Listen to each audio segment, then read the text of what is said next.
Alrighty, so Natasha, if you can start the recording, please. I would appreciate it. It started. All right. Why is my phone static like this? All right, so if you guys want to mute yourselves while you're not asking a question, that would be great. My name is Dee Reinhardt. I'm with Illinois WorkNet, and today we're going to do a little bit of demonstration that we were supposed to have done yesterday, but the internet went out at the place where we were having our meeting, so it wasn't real good for us yesterday. So what I'm going to start with is the worksite placement spot where you can add a new employer to your list of employers. And it's under the checklist icon that is worksite placement. And then you go to worksite placement and add a new employer. So if you know that you're going to be working with people, you want to get all of these employers added as soon as you can, because then when you go to add the customers, you can do it from the career plan. So we do have on the Community Youth Employment Programs, which is illinoisworknet.com/CYEP partners, we have all of these instructions here and videos of the actual training that I'm going to show you right now. We have our list of webinars upcoming, and we have our list of webinars that we did. So you can always find the information that I'm talking about right now here on the resource page. It's really important that you save this, bookmark it, write it down somewhere so that you have it available to you. First of all, you have to pick your project. So if you happen to work on more than one project, you would be picking the CYEP project, and then it will filter in for your grantee. If you happen to have access to more than one grantee, which I don't know any of you that do, the DHS folks and I have access to all of the grantees, but we would pick the grantee that we want to do, and then we filter. What this does is it gives us a list of the actual employers that we have on our list, and it tells us how many openings we have, how many full-time positions have been filled, and how many part-time positions have been filled. So we can take a look at our number of open positions, and then we can add them if we need to. So what I'm going to do right now is real quickly, I'm going to go through and I'm going to add a new employer. So you just click the button on the right-hand side that said add a new employer worksite. We're going to add a new employer. We're going to pick a name, and I'm going to do Sam's Shelving. And it will be the worksite as well. And they do installation of custom closet shelving. And I'm going to put in a make-believe web address. And then I'm going to look up the NAICS code. And this would probably fall under construction. We're going to search. And we can do residential building construction, new family home. We'll pick residential building construction. And primary phone number, secondary phone number if they have it. I'm going to make up an address.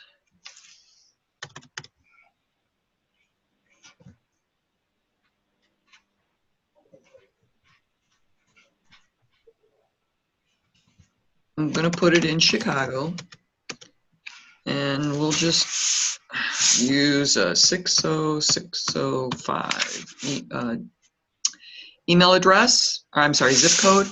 We're going to do Sam, and we'll do Shelves for a last name just because, and he's the owner.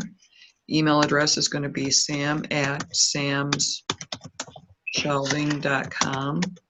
Primary phone number can be, oops, can be the same as the one that you listed up above if that is what it might be. Click Next Step.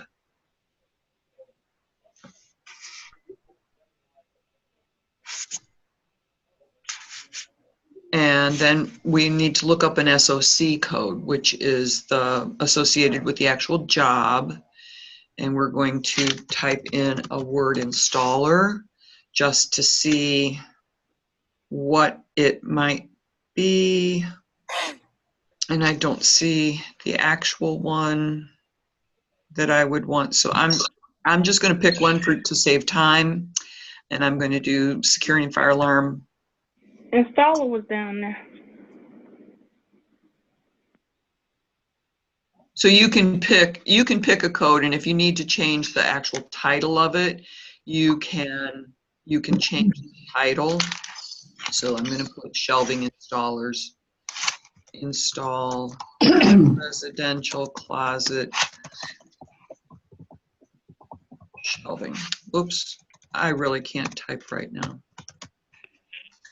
And it's going to be permanent employment. That's the only option that we have for this grant. Hourly wage for placement is going to be $15.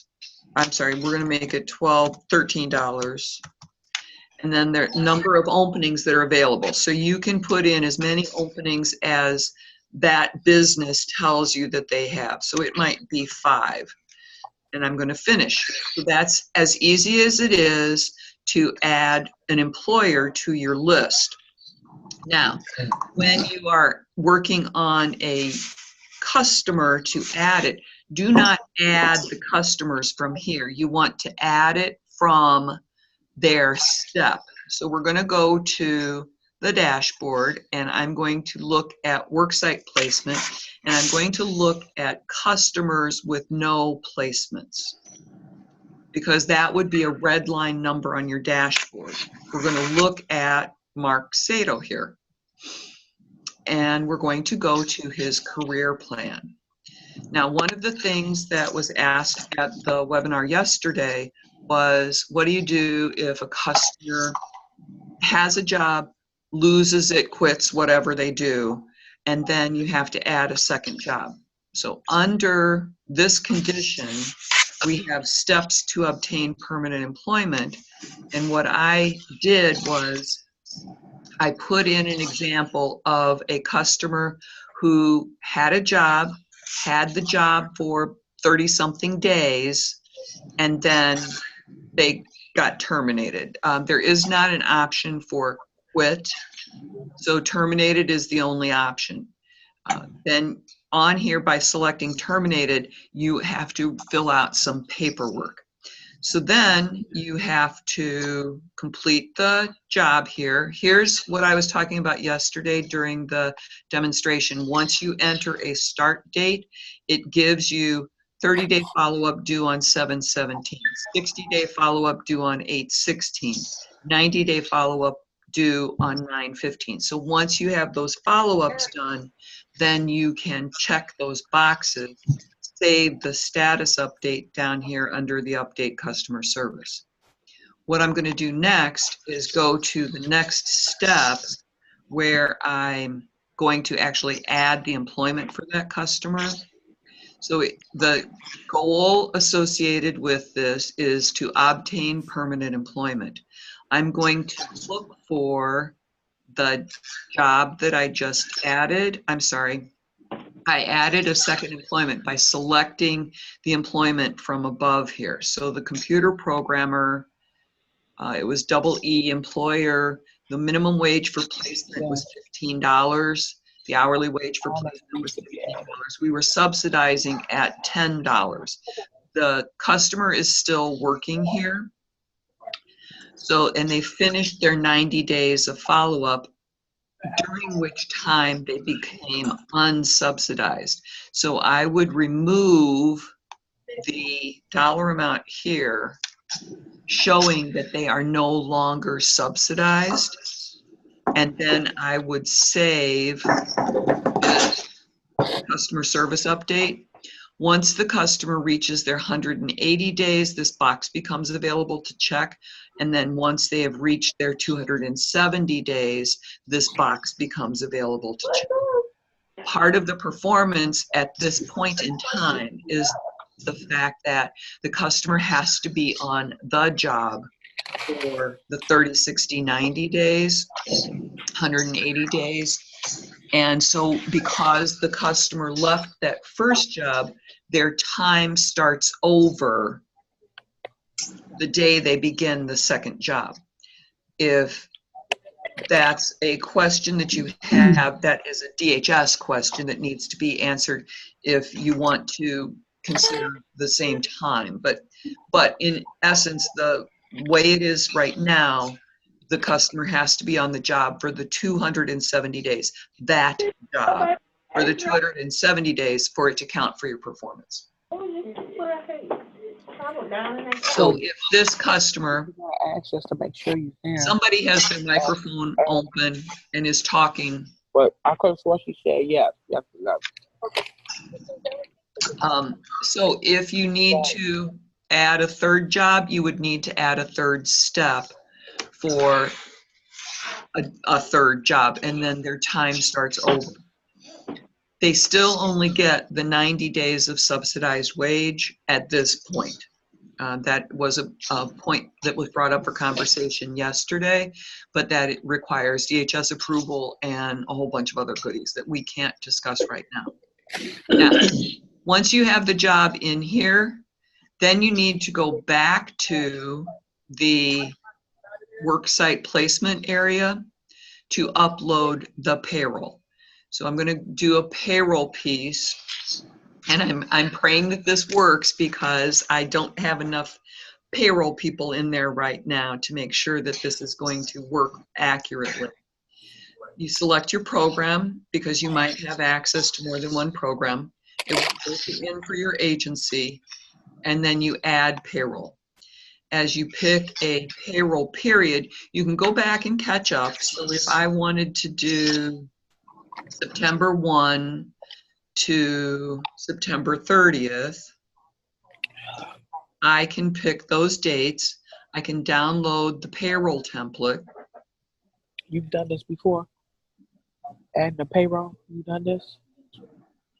For those of you who have participated in other programs like Epic maybe, this is the same payroll system that we've had in the past. So I'm going to download this payroll, and is it going to open for me?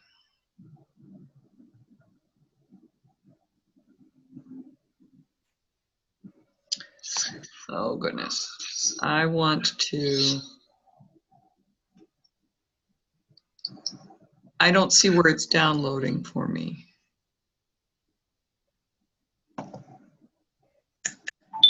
Let me. Can you check your downloads? That's what I was just gonna do. Here we go. All right.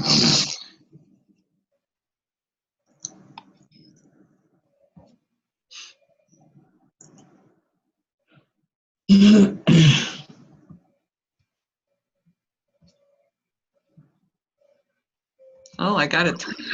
Yay. So now I want to open this up.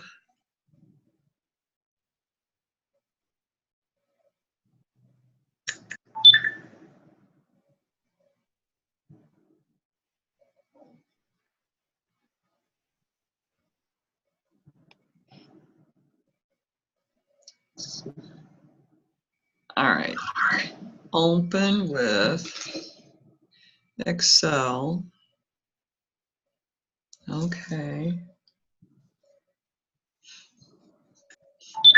I'm doing this in an incognito window, and it's not working the same way that it works on my regular page, on my regular browser. How about if I go to, there we go. All right. So what this just did was it pulled up all of my people that I have had, and what agency they have been with and what their pay period may have been. And you may not have had all of these people at all of these jobs for that particular period. In that case, you are welcome to delete the people that are not actually being submitted for payroll on this particular payroll upload. So what I'm going to do is I'm going to look for Mark Sato, because I know that that's one of the people that I put in, and he worked 43 hours during the month of September. And then I entered that 43. If I know that Teal House worked 22 hours during that time period, and maybe Lagerfeld House worked 60 hours during that time period, then I can go over here and I see what the hours were, I see what the subsidized wage was, what the unsubsidized wage was, and then what the overall hourly wage was. If you want to do the calculation to get that extension here for your purposes, that's what you can do. But for the payroll upload document, oh my goodness, this was opening everything. For the payroll upload, all you have to do now is, now I need to find the right one. Let's close that. Let's close that one. Let's close and save this one. So file, save. And that was number 2. So I'm now going to upload the payroll template.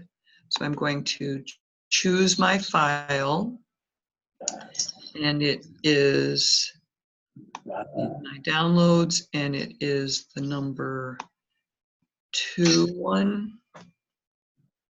Upload.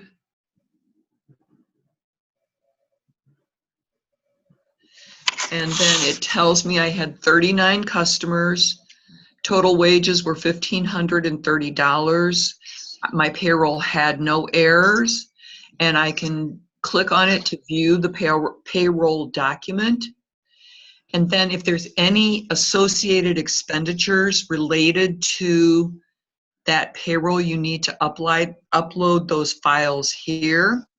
And then once you are done with that, you hit submit. And as you can see while it's working here, there are a number of payrolls that are associated and have been submitted. One of the things now that we're going to be doing now that Brandon's on board is Brandon and or Nicole are actually going to be reviewing these payrolls. So it's very important that you are uploading them, especially if you are submitting them for reimbursement expense on your grant funding, because they're going to verify that this payroll has been submitted appropriately. All right, that is payroll uploading and adding information to a customer through their career plan. What else do I need to demonstrate for you? Because I'm not going to do the user management. I'll save that for next week. So now let me see if I can find questions on here in the chat to see if I need to answer anything. In order to input payroll and workplace site, etc., job developers must go into career plan first. So, Arkia, did I answer your question properly? You need to add the employers through the worksite placement tab first.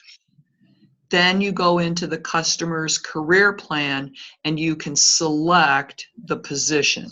Let me go to another person that doesn't have a job yet. And also the idea behind that is that you have a place, the worksite planning tool is really supposed to be like the worksite placement tool is kind of like your planning. You list all your, it's almost like your job board, you know? Yes.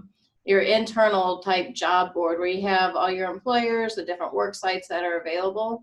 And so you put all those in there. And so whenever something becomes available, you know, you have it available for the customer's career plan. And the reason why we have it available through the career plan is that is the mechanism right now that the customer can see, and they have their own view of the career plan used as a communication tool.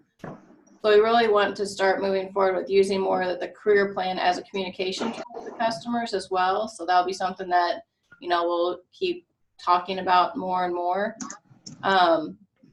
Because they have access to all the information, and, you know, it populates it, it uses the information in multiple ways. But the worksite placement tool is a place where you basically post all your job openings, not externally, but internally for use for your customers.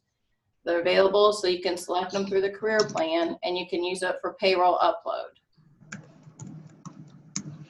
Right. So this shows everybody in your agency how many positions are open and available and how many have been taken, full-time or part-time. And then to reiterate what Natasha just said is by putting it in the career plan for that customer, they get to see what's there as well as you're entering their job information once, but it's tracking in 2 different places. Because it's, well, actually it's tracking in 3 different places. It's tracking in the career plan job board for you, the dashboard. It's tracking for the customer in their personal dashboard, and it's tracking in the worksite placement listings. All right, Leora from JCFS is asking, should we be doing payroll weekly, monthly, or quarterly? Does it matter? To catch up, I would do it quarterly to catch it up if you have not been entering it. And then based upon when you submit for expenditure reimbursement, I would make sure that I'm up to date on that. So some people put it in every time they do a payroll. Others have caught up and put things in quarterly. All right. Oops. Trying to get this question to go back up. So Leora, did that answer it for you? Yep, thank you. Right. How do you recover a, oops. How do you recover a customer who was mistakenly deleted? You have to send me a message by email with who you think it is, and then we will go into the database and reactivate them. And how do you delete multiple work sites? So let me go to the work site list. Do you have it because you couldn't edit the number of customers? Is that why you had it there? Or did you enter it and did somebody enter it a second time? Tasha? Are you talking to Natasha Telger? No, I'm talking to Tasha Wilkerson. I just got off a phone call with one of our other people, so. All right. Tasha Wilkerson sent me a list of what you need to be deleted as duplicate employers, and we'll get that taken care of for you. Karina Lopez, did you get your question answered? It's not the timesheets that you have your customers fill out, it's the sheet that I demonstrated. Yes, thank you. All right. Courtney from Lawrence Hall, when a youth has an unsubsidized placement and finds a job on their own, do we still upload that information? Yes, because you want to get credit on your performance for the placement, because you can still support them with supportive services, help them make sure that they stay on the job. So you want to make sure that you're entering that information anyway. Regina's asking, when tracking the 90 days for the youth, are we counting Sunday through Saturday, even if they do not work on the weekend? Right now, the 90 days tracks 90 calendar days from the date that they were hired. So when you are counting your 90 days, I showed you that on that list. If you looked at that employment piece, let me get back into this one.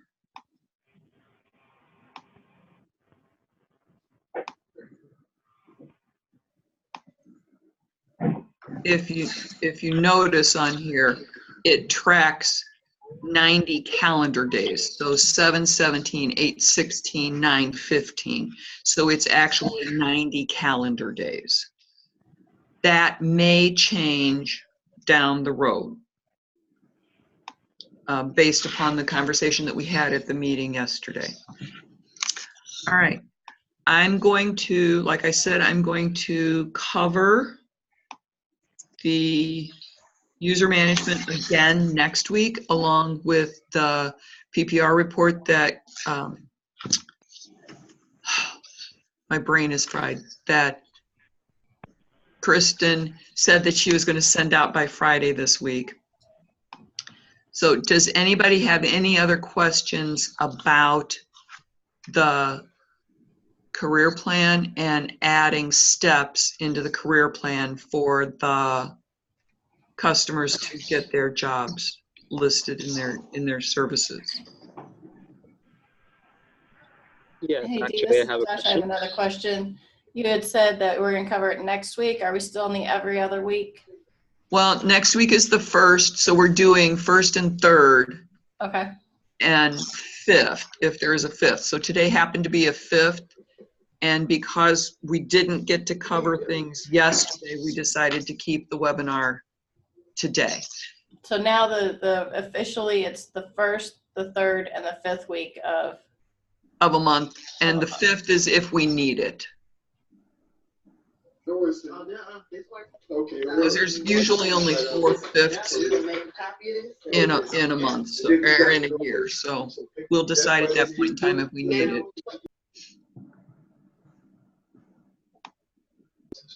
Hi, I'm sorry, I'm in a noisy room. I wanted to ask about the steps for adding worksite placement. Say that one more time, please. Sure, this is Anthony from Sabina. There are steps required for the career plan to add worksite placement when the person gets a permanent job. My question has to do with pre-entering it as a plan. It doesn't look like that's possible, so it has to be entered at the time that the person is placed, correct? Yes and no. You can, on their career plan, if you go to the plan itself, you can set a goal, and then you can add steps to that piece. So if I want to, say I want to set another goal, and that goal is to get GED. So then I can click on, it's going to be an educational and training. It is a short-term goal, and they have not started it yet. I add that goal, and then down lower here, when I go to in step 3, when I go to add steps and services, I see steps for obtaining permanent employment, or I see steps for getting a GED. So if I click on that Get GED item, I can add a step or a service, and if I type in here GED, it is, like adult basic ed or something like that. yeah, I get, there we go. Add adult education, and then it will add that step. So then I edit it. I click which goal I want it to go to. And then if I don't have a start, if I have an anticipated start date, say it's going to be, say they're going to start Thursday, their due date is going to be It's one more firm. February 2020. It's going to be February 3rd that we want it done. How many hours are they going to spend on it? They're going to spend 10 hours a week on it. And what goal does it address, or are there any other situations they've got limited education or training maybe? So they haven't yet started it, but you have an anticipated start date here.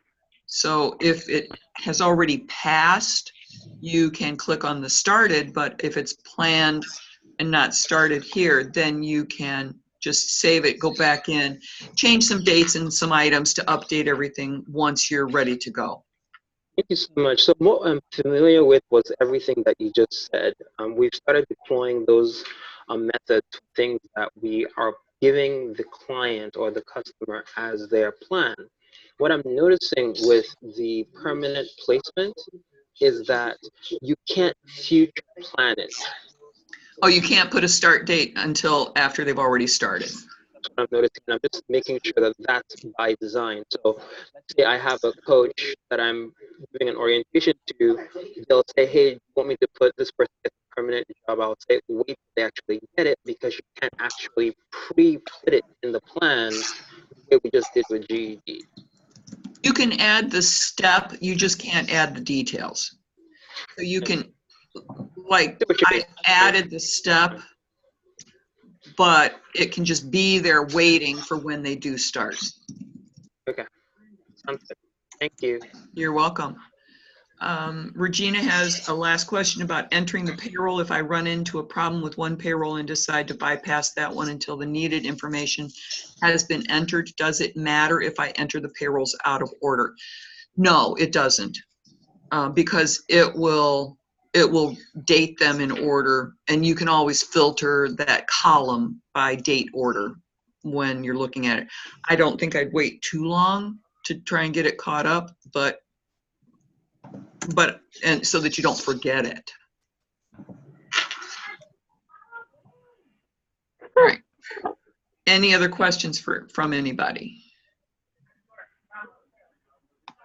All right. It was great to see everybody yesterday. Let me pull up the roll call sheet here just to make sure that I've got everybody. Did anybody from African American Christian Foundation show up? Let me try and get the participants open. Lakita, where are you from? Linda McClurklin, where are you from? Cassandra Townsend, where are you from? We got Project Oz, I see.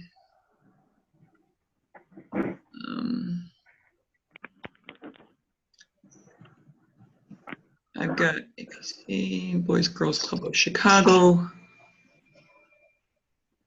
Lawrence Hall. Hi, Nicole. Missed you yesterday. Tasha, I can't remember what agency you're with.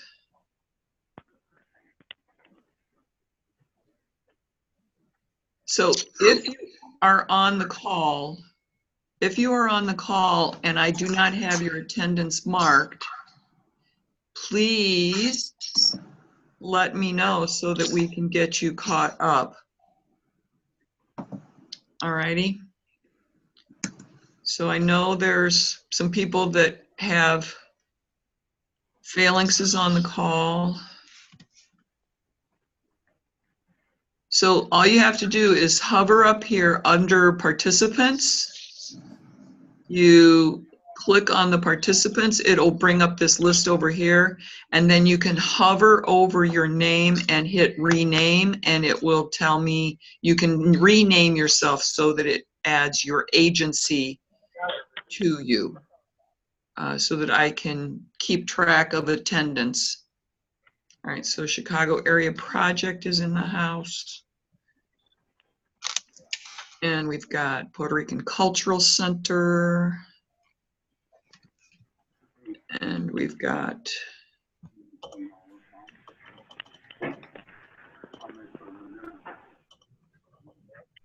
Employee Connections I believe. Oh, no, Gotta get them. APAC.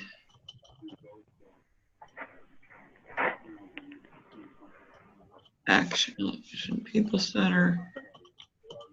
Centers for New Horizon is here. All right, so I will catch up here on these attendances. We will get the recording posted as soon as we can.